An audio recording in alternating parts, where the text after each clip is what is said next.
Salut les geeks, nouvelle vidéo donc de présentation d'un produit. Là ça va être une TV Box, comme c'est marqué dessus, hein. Pas plus compliqué que ça. Donc on va faire un tour rapide donc, du produit. Donc là on voit donc, le logo avec la boîte, qui est plutôt qualitative hein, on va dire. Donc là avec quelques icônes pour notre télé qu'on peut brancher sur une prise USB, casque, manette, on va pouvoir jouer.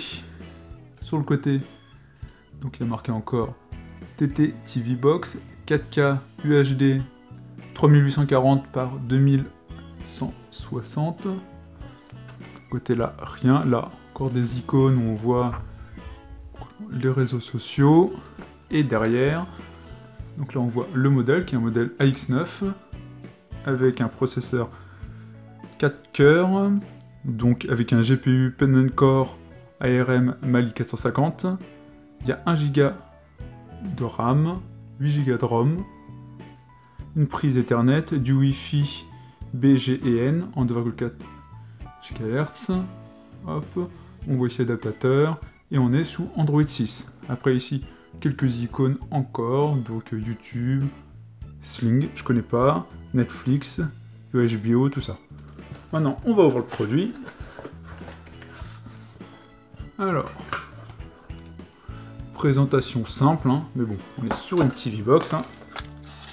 Alors, sur le compartiment du côté, ici, qu'est-ce qu'on a? Une prise secteur, hop, avec un embout rond. Voilà, qu'est-ce qu'on note? On a une télécommande, plutôt simple. Bon, on va la mettre là, on verra après. En dessous, on a quoi? On a un câble, donc HDMI, plutôt bien qu'ils mettent avec, c'est pas toujours le cas. On a une notice, alors, donc pour dire qu'est-ce qu'il y a dans la box. Alors, elle a l'air d'être multilingue, manuel d'utilisation, donc là, il y a du français. Bon, globalement, ça devrait pas être compliqué, hein, il faudra la brancher. Et après, donc, on n'a rien d'autre à part donc la TV Box qui est dans un pochon plastique. Donc on se retrouve avec ce logo AX9 donc, qui était marqué derrière, donc sur une matière un peu mat. Je sais pas si ça se voit donc la caméra un peu granuleuse mat, qui rend plutôt bien. Alors sur les côtés, on est sur une matière brillante qui prend les marques. Alors là, on a un port micro SD, prise USB, là, une prise RJ45, HDMI, encore USB, secteur, et là, il me semble que c'est pour les systèmes de son. Là, on voit les informations d'ailleurs, donc c'est Minshima et sur l'input, 5 volts 2 ampères, et le SN2 produit. Bon, on est sur un produit plutôt fin hein, en soi, qui est plutôt bien. Maintenant, on va le brancher, et on va voir en fait l'interface, voir si c'est assez fluide, etc. Alors, on se retrouve maintenant donc, sur la télé, donc je l'ai branché. D'ailleurs, hein, j'ai dû mettre, bien évidemment, des petites piles AAA hein, donc, dans la télécommande. Bien évidemment, pas fourni. Ici, donc, j'ai le boîtier. Et maintenant, donc, on se retrouve sur l'installation. Donc, bon, ça fonctionne bien. A priori, la télécommande fonctionne. Donc, on va mettre en français. Alors, on va faire donc rapidement. Je vais me connecter à mon Wi-Fi et mettre le code. Donc, et voilà, donc je me suis connecté, donc j'ai mis le Wi-Fi, maintenant on se retrouve donc sur l'interface. Alors, donc on voit online vidéo, recommander, musique, etc. On va aller dans les settings pour voir. Donc là on voit que l'Android est partiellement en français, à ce que je vois. On va vérifier dans la langue là. Bien français. On voit au niveau des traductions, tu vois. Par exemple, là, on a More Settings, que c'est pas totalement bien traduit. On va essayer d'aller voir Hop. La version d'Android, donc c'est bien une version 6.0.1. Je pense que vous devez pouvoir la voir. Donc ici, on retrouve bien le AX9 ici. C'est de retourner un peu sur l'interface. La télécommande, ça fonctionne. Hop. On va voir les applications. Donc a priori on a Chrome, File Browser. Pour voir dans les fichiers, galerie. On va voir s'ils ont mis quelques fichiers. Non, aucune image. Lecteur vidéo, donc ça, je pense que ça va être pareil. Il n'y aura aucun fichier dessus. Ouais. Non, rien du tout. C'est bizarre parce que souvent ces solutions-là, ils aiment bien mettre une ou deux images. Miracast, donc pour faire le mirror d'un device. Vous allez voir donc sur Chrome. Voilà, si on veut connecter donc son compte. Je ne vais pas le faire maintenant, mais je voulais voir au niveau des apps. Il n'y a pas l'air d'avoir YouTube de base, alors qu'il mettait vraiment en avant. Donc on va voir online vidéo.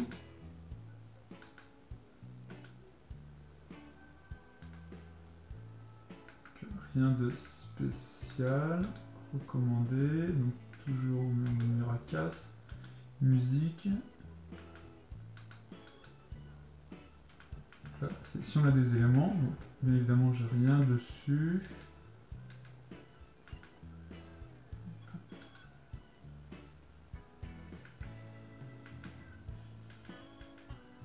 Ce que je vais faire, donc je vais essayer de mettre quelques fichiers dessus, puis comme ça on va essayer de voir un peu. Alors donc j'ai installé quelques applications et j'ai relié mon compte.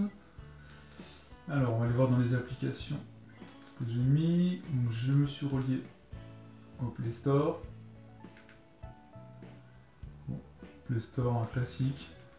Alors sachant que dans cette TV Box, quand vous n'avez pas à naviguer avec la télécommande, vous avez la possibilité d'afficher un curseur. En cliquant là. Alors, pour vous dire, c'est pas du tout pratique. Donc vous devez le voir, il est là. Puis il monte. Mais c'est ultra long et pénible. Ça répond pas toujours. Vous voyez là, je fais à gauche. Vraiment horrible. C'est vraiment quand on n'y arrive pas avec l'approche classique comme ça. Mais sinon, c'est hyper fastidieux. Alors, sinon, au niveau des apps, donc j'ai installé quand même YouTube. Qui pour moi aurait dû quand même être installé de base. Donc là, vous voyez là. On se retrouve avec une interface en fait web. Donc là, on se retrouve avec une de mes vidéos. Et là, on se retrouve dans un cas, par exemple, où c'est pas du tout pris en compte la manette. Je vais devoir afficher la souris pour faire péniblement un play. Après, ça va bien fonctionner. Hein, c'est plutôt fluide, etc. Mais bon, c'est ultra pénible, je trouve, de naviguer avec cette souris là. Enfin, personnellement, je trouve ça très très fastidieux.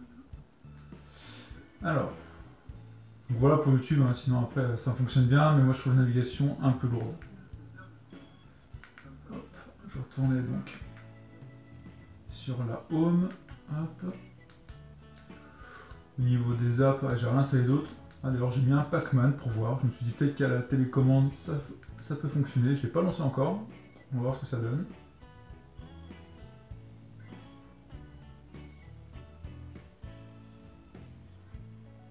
En termes de processeur, c'est peut-être un 4 cœurs, etc. Mais je trouve ça assez poussif au niveau de l'interface. Pas sûr que ça soit génial en fait. Hein, je pense que ça va vite être limité parce que déjà je trouve ça très lourd. Après je suis pas forcément un habitué donc des TV Box. C'est ma première comme ça. Par les box on peut avoir bien évidemment nos opérateurs. Vous voyez là j'essaie de déplacer le curseur vers le bas. Merde, c'est ultra pénible quoi. Alors donc maintenant il y a eu un petit plantage donc suite au Pac-Man. Donc maintenant ce qu'on va faire c'est qu'on va mettre une petite carte SD pour essayer de voir des fichiers dessus. Donc rapidement, donc on va aller dans File Browser, on va voir quelques fichiers. Hop, on va voir quelques images tout d'abord. Bon, ça marche plutôt bien au niveau des images. Après, hein, je trouve ça pas forcément génial le rendu, mais pourtant les images sont plutôt belles quand on voit sur ordinateur. Maintenant, un fichier MP4 qui est un fichier donc 1080p 60 images secondes. Donc sur la box, il y a marqué que ça peut lire des fichiers jusqu'à 4K, mais j'en doute. Franchement, je pense que c'est déjà assez possible. Vous avez vu, pour lancer un simple Pac-Man, c'est ultra compliqué. Donc là, je doute franchement qu'on arrive à lancer une vidéo 4K 30 images secondes. J'en doute. Hein. Sinon, dès que c'est une source externe, je trouve que ça marche plutôt bien. Hein. On peut aller voir d'autres fichiers. Voilà, enfin les images c'est plutôt propre, hein, c'est assez joli. On va voir une autre vidéo aussi en 1080p 60 images secondes. Donc une vidéo récente d'un gamepad justement pour la Recalbox. Et ça fonctionne bien. Voilà, donc il n'y a pas de problème. Alors j'ai essayé de brancher une manette justement donc USB pour essayer de voir justement si c'était reconnu et si on pouvait s'en servir pour les jeux. Mais elle n'a pas été reconnue alors que c'est une simple manette USB, donc un peu dommage pour une box qui met en avant sur le boîtier qu'on peut faire du gaming. Mais voilà. Donc globalement je pense que vous l'avez compris dans mes propos, que je ne suis pas super emballé par la qualité de la box. Je ne suis pas un spécialiste de TV Box, mais là concrètement je ne suis pas super emballé. Je trouve pas le rendu génial et on est loin de quelque chose de fluide et utilisable au quotidien à mon sens. Voilà, c'est juste si on veut une box pour mettre des fichiers. Donc voilà pour mon avis. J'espère que ça vous a plu, si c'est le cas, mettez un like, n'hésitez pas à vous abonner, à partager, et puis on se retrouve pour plein de vidéos. Ciao les geeks!